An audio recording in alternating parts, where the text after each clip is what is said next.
Here I am cooking some water. Now here I am cooking some spaghetti. Adding some salt.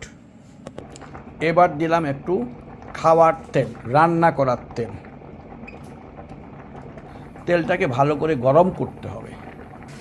রসুন দেবার পালা। এবার দিলাম chicken bits. চিকেনটাকে ভালো করে ভেজে নিচ্ছি। দিয়ে দিলাম সয়া সস, দিয়ে দিলাম ক্যাপসিকাম, ফুলকপি, ইয়েস 3 কালারের ক্যাপসিকাম আর ফুলকপি। এবার দিলাম টমেটো।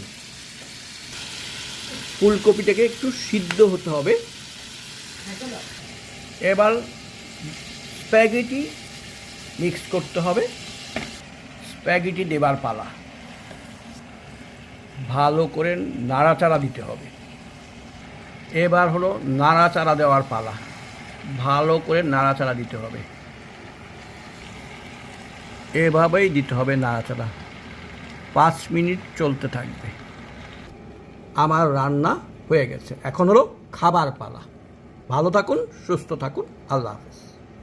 রান্না হয়ে গেল স্বাদের স্প্যাগেটি। এখন হলো খাওয়ার পালা। ইচ্ছা করলে আপনি কেচাপ দিতে পারেন বা উইদাউট কেচাপ।